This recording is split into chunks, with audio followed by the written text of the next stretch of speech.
Assalamualaikum warahmatullahi wabarakatuh. Waalaikumsalam warahmatullahi wabarakatuh. Selamat pagi anak-anak. Bagaimana kabar kalian hari ini? Sehat semuanya? Alhamdulillah. Alhamdulillah.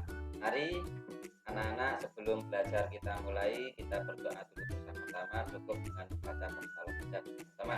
Bismillahirrahmanirrahim. Selanjutnya kita doakan semoga saudara kita, teman-teman kita yang hari ini dalam keadaan sakit, semoga segera diberi kesembuhan oleh Allah Subhanahu wa taala. Amin Allahumma. Amin.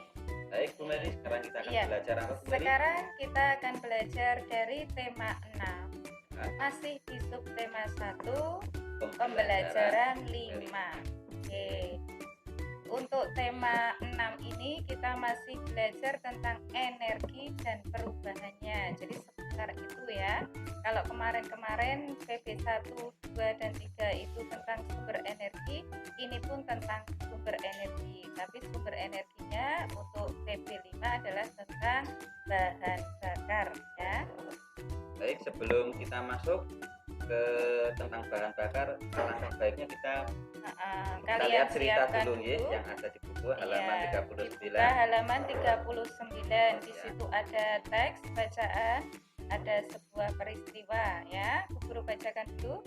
Hari ini Siti pulang sekolah dijemput ibu. Mereka pulang naik angkutan umum.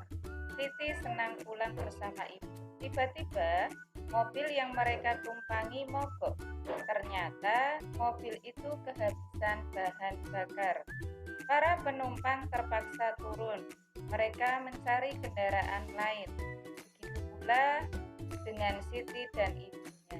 Setelah naik kendaraan lain, Siti dan ibunya asik bercakap-cakap. Nah, sekarang simak percakapan mereka.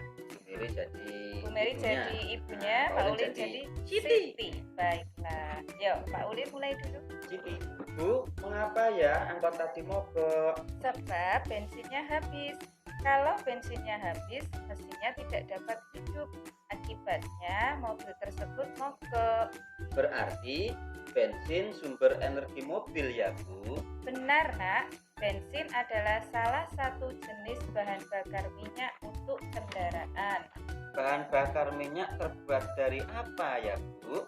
Bahan bakar minyak atau disingkat BBM berasal dari fosil hewan.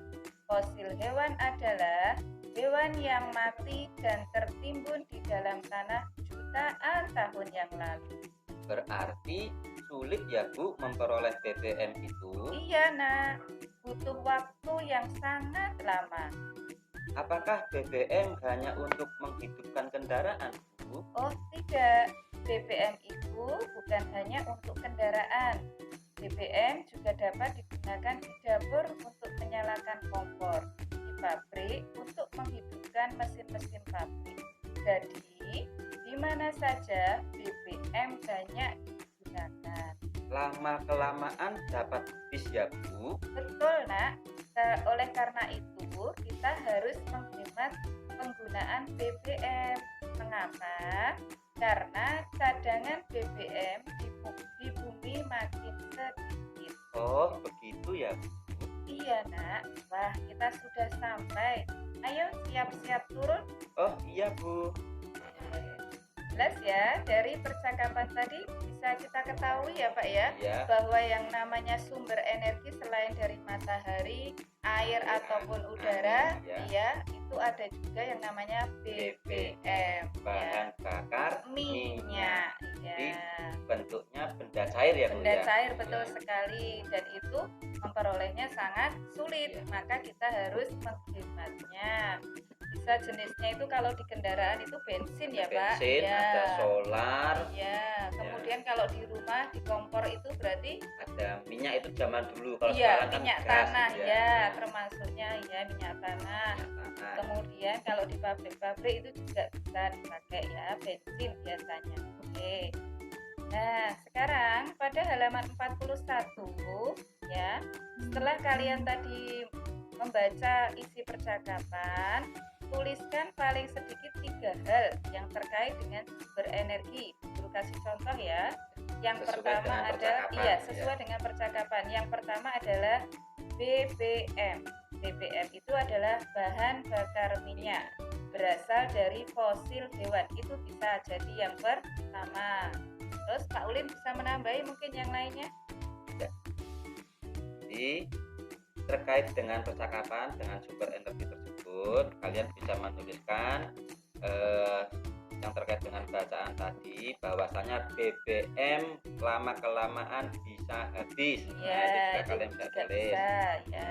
Seputar tentang energi yang ada pada bacaan tadi. Iya betul. Tadi sudah guru contohkan ya, Pak Ulin 1, Ya. Bu Mary 1, kalian tinggal nambahi satu lagi. Cari satu yang ya, lainnya. yang harus sesuai dengan isi percakapan. Oke, sekarang yang bawahnya itu Pak Ulin. Ya. Kita disuruh untuk mencari membuat kalimat dari kata-kata yang sudah ditentukan di situ ya. Ada fosil, BBM, mogok, bensin dan energi. Oke, coba Pak Ulin, bisa enggak membuat kalimat dengan kata fosil? Ini sama seperti yang di atas tadi, harus terkait dengan bacaan teks bacaan. Contoh yang pertama adalah fosil. Kalian bisa cari tahu di halaman 40. Fosil hewan adalah hewan yang mati dan tertimbun di dalam tanah jutaan tahun yang lalu, seperti itu ya. Nanti kalian bisa lanjutkan baik B, C, dan E. Oke, kita lanjutkan ke halaman berikutnya. Halaman 42. Nah, inti dari kita membahas energi ini adalah cara kita menghemat ya Pak, cara menghemat energi yang berasal dari BBM tersebut. Karena apa kita harus menghemat? Karena cara mendapatkannya itu susah dan barangnya itu hanya sedikit. Jadi harus benar-benar kita menghemat. Nah Pak Ulin, cara kita menghemat bahan bakar itu misalnya bagaimana? Yang pertama ya, misalnya ketika kita mau bepergian, maka utamakan bepergian menggunakan kendaraan umum. Iya, contohnya kendaraan umum. Seperti naik angkot, di angkutan massal, jadi di dalamnya banyak orang. Karena kalau setiap orang memakai kendaraan sendiri-sendiri, terutama mobil, itu nanti sangat boros BBM. BBM-nya terlalu banyak. Lain kalau ketika kita naik angkot, satu mobil di dalamnya banyak orang, jadi tidak pengisian BBM-nya itu tidak terlalu sering ya. Iya betul. Selain itu, kalau rumah kalian dekat ataupun sekolah kalian dekat, itu tidak harus diantar naik mobil atau naik sepeda motor, bisa kalian naik sepeda sendiri lebih sehat ya. Kemudian jalan kaki. Betul. Oke, selanjutnya untuk yang 3, 4, dan 5 kalian nanti bisa cari sendiri ya. Bisa tanya sama ayah atau bunda di rumah. Iya betul. Caranya menghemat BBM. Oke, kita lanjut ke halaman 43 Bu Mary. Iya, di sini Siti sudah sampai di rumah setelah tadi bepergian. Kemudian Siti melihat jam dinding. Siti bertanya kepada ibu, "Ibu, pukul berapakah sekarang?" Ibu menjelaskan bahwa sekarang pukul 11. Nah, ini materi tentang jam. Kalian sudah belajar di semester 1 ya. Sudah tahu yang namanya jam itu terdiri dari menit sama jam sendiri, detik juga. Ada 3 jarum ya Bu Mary ya. Ada 3 jarum, tapi yang paling sering kita baca itu hanya 2 jarum, yaitu jarum menit dan jarum jamnya. Bedanya apa ya Bu Mary antara jarum jam sama jarum menit? Oke, kalau jarum yang menit itu biasanya lebih panjang ya, sedangkan jarum yang menunjukkan pukulnya itu lebih pendek ya. Jadi yang kita baca itu dua-duanya, pendek dan yang panjang. Yang pendek menunjuk angka berapa, yang panjang betul. menunjuk angka berapa. Iya betul ya. Ini ada di situ jarum pendek di angka 11, kemudian jarum panjang di angka 12. Ya, ini ada jam ya. Lihat di layar. Ya, ini adalah jarum panjangnya di angka 12, sedangkan ini jarum pendeknya di angka 11. Itu menunjukkan pukul 11 tepat ya. Pukul 11 tepat itu penulisannya angka 11.00 ya. Kalau tepat itu pasti pakai 00. Oke.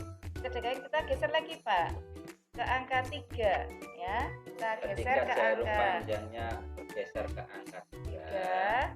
Itu menitnya berubah ya. Yang tadinya dari 11.00 karena dia masuk ke angka 3 berarti menitnya itu 15 menit. Dari mana itu 15 menit? Setiap kali geser ke angka 1 itu 5 menit, ke angka 2 itu 10 menit, sedangkan ke angka 3 berarti tambah 5 menit lagi, jadinya 15 menit. Ya, di situ yang ditunjukkan Pak Ulin itu adalah pukul 11 lebih 15 menit ya. Jelas ya? Ya, 11.15 itu penulisannya.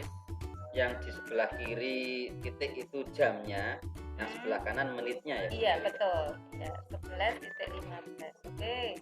Sekarang kita geser lagi ya Pak Ulin. Ya, ke halaman 44. 44 kita geser jarumnya juga, jarum panjang terutama. Yang tadi 15 menit kita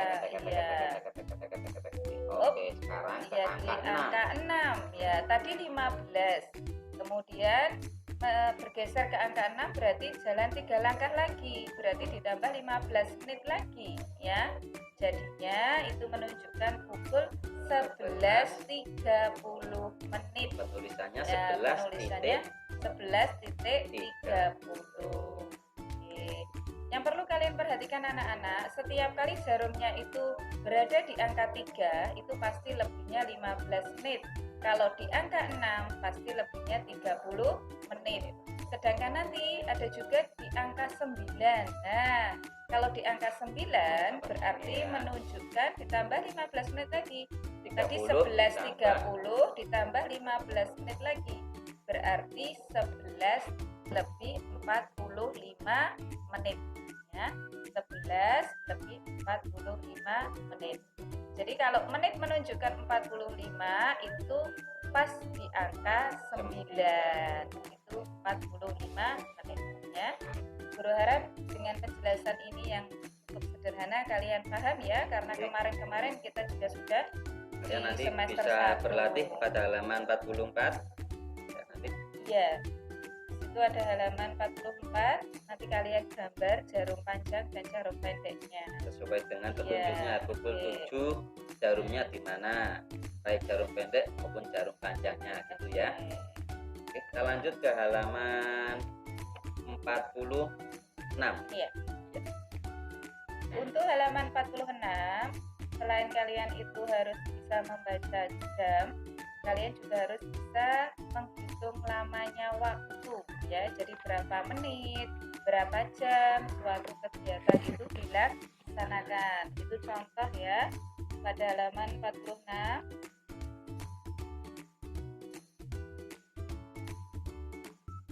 Nah, sekarang di situ Siti bangun tidur pukul 5, lalu kemudian Siti mandi, ibadah dan melakukan persiapan berangkat sekolah. Kegiatan itu berlangsung selama 1 jam. Artinya pukul 6 tepat Siti siap berangkat sekolah. Nah, bagaimanakah perhitungannya? Perhitungannya itu menghitungnya adalah pukul selesai kegiatan dikurangi dengan pukul awal kegiatan. Jadi pukul 6 ya, selesai pukul 6. Kemudian tadi awalnya adalah pukul 5. Ya, kita kurangkan. Pukul 6 kurangi 0,05. Ya. Lamanya berarti berapa jam? Ya. Hasilnya menjadi, ya, ini bukan pukul 1 ya, bukan. Di sini adalah cara membacanya adalah lamanya waktu, jadi 1 jam. Oke, bukan pukul 1, tapi 1 jam. Ya. Jadi dari mulai bangun tidur tadi pukul 5, kemudian berangkat sekolahnya pukul 6, lama kegiatan yang dilakukan oleh Siti adalah selama 1 jam. Ya, ini cara pengurangannya seperti itu, tapi nanti penulisannya adalah seperti ini, 1 jam. Bukan 01.00 ya.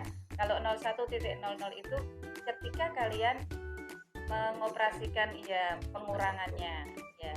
Oke, sekarang kita coba ya anak-anak halaman 47. Yuk semuanya kita buka halaman 47. Yuk. Nomor 1. Coba Siti Pak Uli. mulai belajar di sekolah pukul 7 tepat. Ya. Sekolah selesai pukul 12 tepat. Lamanya. Pertanyaannya, lamanya Siti belajar titik-titik jam. Ingat seperti yang dikatakan kemarin tadi, cara mengerjakannya, waktu berakhirnya kegiatan dikurangi waktu mulainya kegiatan. Berakhirnya pukul 12.00 tepat ya, sedangkan mulainya pukul 7 tepat. 12 dikurangi 7, seperti ini cara pengurangannya. 12 kurangi 7 berapa? Berapa? Semuanya tahu ya. Berarti jawabannya lama belajarnya Siti adalah 5 jam. Baik, semuanya bisa pengurangannya seperti itu ya. 12.00 dikurangi 07.00 hasilnya 05.00. Tapi kita membacanya di situ lamanya Siti belajar adalah 5 jam, bukan 05.00 lagi ya, tapi 5 jam. Oke. Baik anak-anak, untuk pembelajaran kali ini kiranya sudah selesai. Mari kita ucapkan hamdalah bersama-sama. Alhamdulillahirabbil alamin. Semoga bisa dipahami dan kalian bisa mengerjakan. Ingat, tetap jaga kesehatan, protokol kesehatan 3M dilaksanakan. Kita akhiri ya Bu Mary ya. Sampai jumpa di lain waktu. Wassalamualaikum warahmatullahi